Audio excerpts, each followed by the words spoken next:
आओ पालक आहे, काय बनवू? पालक पालक गरगटा नको, दुसरं काहीतरी बनव. मस्त पालक पराठे. मला तर मंडळी फरमाईश आलेली आहे पालक पराठ्याची. गरगटा पालक खाऊन कंटाळलेले आहेत, तर आता आपण पालक पराठा बनवूया आज. तर पातेल्यामध्ये पालक स्वच्छ धुवून घेतलेली आहे आणि पातेल्यामध्ये थोडेसे सॉफ्ट होण्यासाठी ठेवले. आणि इकडे मी घेतलेले आहेत खूप साऱ्या मिरच्या, आलं, लसूण, कोथिंबीर हे सगळं मिक्सरमध्ये टाकून मस्त बारीक करून घ्यायचं आहे. जास्त पण बारीक करायचं नाही, जास्त पण मोठं ठेवायचं नाही आहे. आणि नंतर हे बारीक झाले की आपण जे पालक हे केली होती साईडला ठेवली होती सॉफ्ट होण्यासाठी, ती थोडीशी थंड होऊ द्यायची आणि थंड झाल्यानंतर मग मिक्सरमध्ये घालायची. अगदी गरम गरम घातलं तर ते मिक्सर फुटण्याची शक्यता असते, त्यामुळे नॉर्मल करूनच घाला.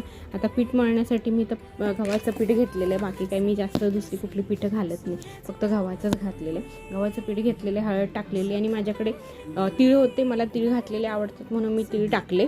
आणि जे आपलं मिश्रण होतं ते पण मी घालून घेतलेलं आहे. हे घालून एकदम असं जास्त घट्ट पण नाही आणि जास्त पातळ पण नाही, आपण चपातीला जसं मळतो त्यासारखंच थोडं थोडंसं मळायचं आहे. जर काही जण ह्याच्यामध्ये कडक गरम करून तेल पण घालतात, तर मी काही तेल नाही घातलेलं आहे, साधंच आपलं मळलेलं आहे. आणि त्याच्यानंतर वरून तेल लावलेलं आहे. वरून तेल लावून एक 5 ते 10 मिनटं रेस्ट होण्यासाठी ठेवून द्यायचं आहे. तर चला आता आपण करून घेऊया मस्तपैकी पराठे, बघूया कसं होतात, दाखवते तुम्हाला मी इथे.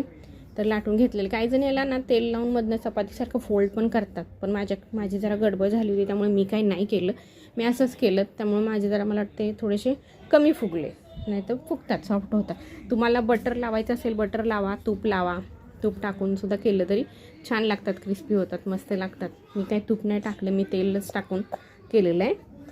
तर मस्त असं दोन्ही बाजूनी छान असं तेल, तूप, बटर काय असेल ते लावा. जर मुलांना आवडत असेल तर ह्याच्यावरती थोडंसं पनीर खिसून तुम्ही टाकलं तरीसुद्धा, मुलांना रोल करून दिलं तर ते सुद्धा त्यांना आवडतं.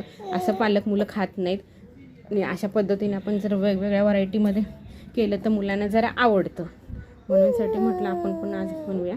चला तर मी बनवून झालेलं आता ताट वाढते दह्याबरोबर, किंवा तुम्ही चटणी पुदिन्याची वगैरे केली तरी चालते. थँक्यू. थँक्यू.